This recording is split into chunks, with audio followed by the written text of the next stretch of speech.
Welcome to our channel. My name is Niket Talwar. और आज की इस वीडियो में मैं आपको बताने वाला हूँ कि हम एक्सेल के अंदर पाइवट फंक्शन कैसे यूज़ करते हैं। ठीक है, चलिए तो अपन देखते हैं। तो मैंने पाइवट फंक्शन अप्लाई करने के लिए पहले से ही एक लेजर एक्सट्रैक्ट निकाल के रखा हुआ है जो कि रेंट एक्सपेंसेस का है बेसिकली। ठीक है, तो अपन इस डंप के ऊपर अब अपने को पाइवट फंक्शन यूज़ करना है। तो पाइवट फंक्शन हम यूज़ क्यों करते हैं, सबसे पहले वो आपको पता होना चाहिए। पाइवट फंक्शन क्या करता है ना, आपके जो ये डाटा है, जैसे आप देख रहे हो कि ये 160 रोज का डाटा है। तो 160 रोज के डाटा को मैं एक एक लाइन आइटम तो देख नहीं सकता। तो मेरे को ये थोड़ा समराइज्ड वर्जन चाहिए जिससे मैं इजीली उसको चेक कर पाऊँ। ठीक है, या समराइज्ड वर्जन आप प्रेजेंट कर सकते हो ड्यूरिंग द मीट्स वगैरह, whatever the reason it is. ठीक है, तो आपको इसको समराइज करना है। तो बेसिकली आप समराइजेशन के लिए, एनालिसिस के लिए आप क्या करते हो, पाइवट फंक्शन यूज़ करते हो। और आप अगर ऑडिट डोमेन में हो तो ऑडिट डोमेन में तो सबसे ज़्यादा यूज़ होने वाला है कि मतलब आपको पाइवट फंक्शन तो आना ही चाहिए। ठीक है, तो पाइवट फंक्शन लगाने का शॉर्टकट क्या है। पाइवट फंक्शन दो तरीके से लग सकता है। सबसे पहले तो एक शॉर्टकट है क्या, ऑल्ट एंड पी टी। आप ये करोगे तो आपको ये फंक्शन पॉप आउट होगा। आप फंक्शन पॉप आउट होगा, इसके अंदर अब आपको या तो एक ये तरीका है, या फिर आप क्या कर सकते हो, इंसर्ट टैब में जाके पाइवट टेबल का ये ऑप्शन आएगा, इस पर डायरेक्टली टिक कर सकते हो। आपने टिक किया तो ये टेबल आउटपुट होती है। अब इसमें एक्सेल क्या करता है ना, ऑटोमेटिकली जितना आपका डंप है उसको इसने ऑटोमेटिकली फैच कर लिया कि आपका ये डंप है। बट हो सकता है कभी ये गलत भी हो। तो आप क्या कर सकते हो, इसको यहाँ से हटा के यहाँ से आप मैनुअली भी सेलेक्ट कर सकते हो कि आपका ये डंप है जिस पे आपको पाइवट फंक्शन लगाना है। राइट, अब आपसे ये नेक्स्ट क्या पूछ रहा है कि आपको न्यू वर्कशीट चाहिए कि एग्जिस्टिंग वर्कशीट में ही हम पाइवट फंक्शन लगा दें। तो मैं प्रेफर करूंगा कि न्यू वर्कशीट में मेरा समराइज हो डाटा। तो मैंने न्यू वर्कशीट ओके किया। अब न्यू वर्कशीट ओपन करते हैं, यहाँ पे देखो शीट 6 करके एक ओपन हुई है। शीट 6 के अंदर अब मेरे को क्या दिख रहा है, यहाँ पे पाइवट टेबल फील्ड्स करके एक कॉलम ओपन हुआ है। इसके अंदर मेरे को मेरे जितने भी मेरे हेडिंग्स थे, मतलब डंप के जितने भी मेरे हेडिंग्स थे, आप देख पा रहे होगे, मैं बताता हूँ। ये जितने भी मेरे टॉप के हेडिंग्स थे वो मेरे को यहाँ पे शो हो रहे हैं। राइट, कि मेरे को क्या क्या बेसिस पे डाटा समराइज करना है। तो अब मेरे को क्या, मेरी ऑडिट के लिए मेरे को समरी बनानी है कि ये डंप की समरी मेरे को मिले कि रेंट एक्सपेंसेस मैंने कितनी कितनी पार्टीज को पे किया है, मतलब क्लाइंट ने कितनी कितनी पार्टीज को ड्यूरिंग द ईयर रेंट पे किया है। तो मेरे को उसके लिए क्या चाहिए रहेगा, वेंडर नेम। तो मैं यहाँ से वेंडर नेम सेलेक्ट कर लूँगा। वेंडर नेम लेके और मैंने कितना पेमेंट किया, मतलब क्लाइंट ने कितना पेमेंट किया वो मैं सेलेक्ट कर लूँगा। तो मेरे को वेंडर वाइज डाटा मिल गया कि हाँ, मेरे क्लाइंट ने वेंडर वाइज इतना इतना पेमेंट करा है ड्यूरिंग द ईयर। ठीक है, ड्यूरिंग द ईयर क्लाइंट ने इन पार्टीज को इतना इतना रेंट का पेमेंट किया, वो मेरे को पता चल गया। बट नहीं, अब मेरे को क्या चाहिए, अब मेरी और थोड़ी सी जिज्ञासा है कि मैं इसको चाहता हूँ कि मेरे को मंथ वाइज पता हो कि मेरे क्लाइंट ने कितना कितना पेमेंट किया मंथ वाइज। ओके, ठीक है, तो अब मेरे को मंथ वाइज चाहिए, तो वो मैं कैसे करूँ। तो मंथ वाइज करने के लिए मैं क्या करूँगा, पोस्टिंग डेट है जैसे, है ना, पोस्टिंग डेट को आप सेलेक्ट करके कॉलम्स वाले इसमें ले आओ। तो आपको देखो एक्सेल ने ऑटोमेटिकली कन्वर्ट कर दिया मंथ वाइज आपके डाटा को, कि आपके क्लाइंट ने इतना इतना पेमेंट किया था मंथ वाइज इन पार्टीज को। राइट, तो अब आप इजीली चेक कर सकते हो कि हाँ, कि सही पेमेंट हुआ है कि नहीं हुआ है, एग्रीमेंट से मैच करके, and what ever the audit procedure जो आपको लगाने वो लगा सकते हो। ठीक है, अदर देन दिस अब आप पाइवट टेबल में और ऑप्शंस होते हैं। जैसे पाइवट टेबल एनालिसिस में जब आप डिजाइन में जब आप आओगे तो आपको रिपोर्ट लेआउट आप सेलेक्ट कर सकते हो कि आपको टेबुलर फॉर्म में आपका रिपोर्ट्स चाहिए। तो ये टेबुलर फॉर्म में कन्वर्ट हो गया है। ठीक है, उसके अलावा अगर आपको सब टोटल शो करने हैं कि नहीं करने हैं, वो आप यहाँ से कर सकते हो। जैसे मेरे को डू नॉट शो सब टोटल्स, तो वो मैंने बंद कर दिया। और मेरे को ग्रैंड टोटल भी नहीं चाहिए, तो मैंने ऑफ कर दिया कि मेरे को ग्रैंड टोटल्स भी नहीं चाहिए। तो आप देख सकते हो कि ग्रैंड टोटल का ऑप्शन भी चला गया।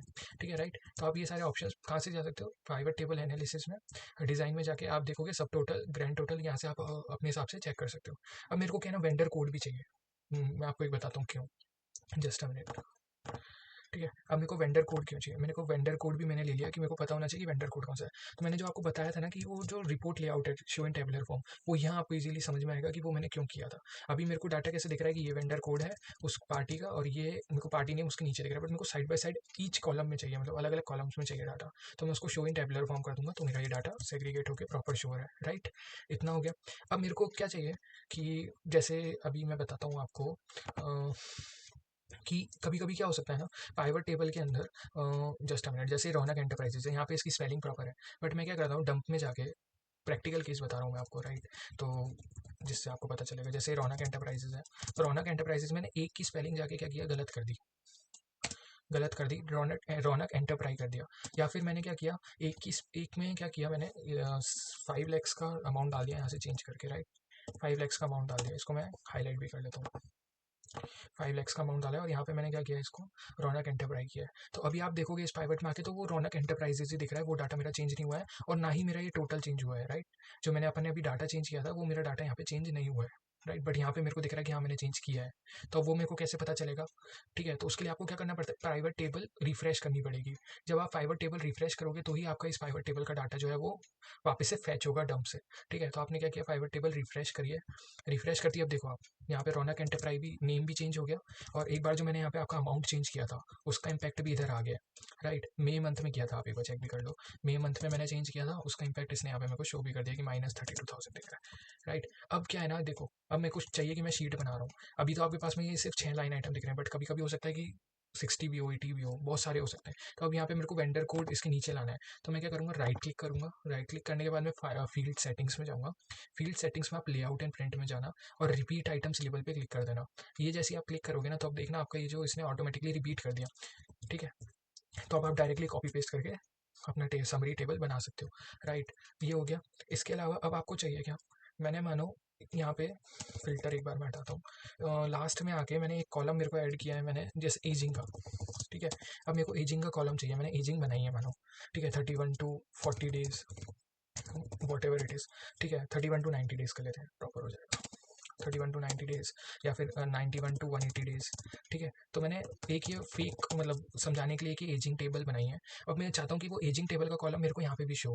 राइट, अब वो एजिंग टेबल का कॉलम मेरे को कैसे शो होगा, तो अभी आप देख सकते हो वो फील्ड लिस्ट यहाँ पे मेरे को शो नहीं हो रही, तो वो फील्ड लिस्ट पे सबसे पहले मैं वो लेकर आऊँगा। तो फील्ड लिस्ट पे मैं आया, या पाइवट टेबल एनालिसिस में जाके फील्ड लिस्ट आएगी। फील्ड लिस्ट पे आके आपने चेक किया कि मेरे को एजिंग चाहिए, अब एजिंग तो इधर दिख नहीं रही है।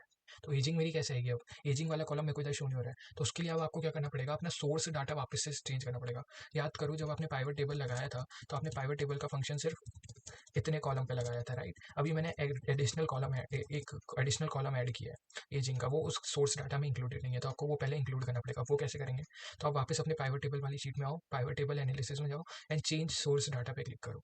अब ये वापस देखो वो पॉप आउट ऑप्शन चूज हो गया है। तो यहाँ से अब जाके अब आप मैन्युअली वो पूरा फंक्शन चूज करके ओके करोगे ना, तो अब आप देखना यहाँ पे लास्ट में आपको एजिंग का ऑप्शन मिल गया है। अब आप चाहो तो एजिंग का ऑप्शन चूज कर सकते हो। ये एजिंग का कॉलम मेरा आ गया। राइट, इसके अलावा पाइवट में आप और क्या देख सकते हो, पाइवट के अंदर जब जैसे अब आपको दिख रहा है कि ये कॉलम्स वगैरह मेरे बहुत छोटे दिख रहे हैं, मैं चाहता हूँ कि मेरा ये जो कॉलम्स वाला मतलब जो मेरी हेडिंग्स वाला एरिया है मेरे को प्रॉपर्ली शो हो, जिससे मैं सेलेक्ट करने में ईजी हो मेरे को। तो मैं यहाँ सेटिंग्स का ऑप्शन आ रहा है यहाँ पे, ये सेटिंग्स के ऑप्शन में जाके मैं अलग अलग ऑप्शन चूज कर सकता हूँ। वो ऑप्शन चूज करोगे तो आपका ये जो ऑप्शन है, ऑप्शन बार है, वो भी आपका उसी हिसाब से चेंज हो जाएगा, जिससे आप डाटा जो आप चाहते हो वो आप इजीली सेलेक्ट कर पाओ।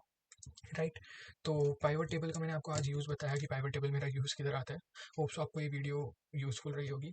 एंड एट द एंड हमारा ये जो चैनल है इसका एक ये टेलीग्राम चैनल मैंने बनाया है, ऑडिट क्यूबिकल्स। तो इसको भी सब्सक्राइब ज्वाइन कर लेना, और हमारे चैनल को भी सब्सक्राइब एंड इस वीडियो को लाइक कर देना। Bye guys, take care.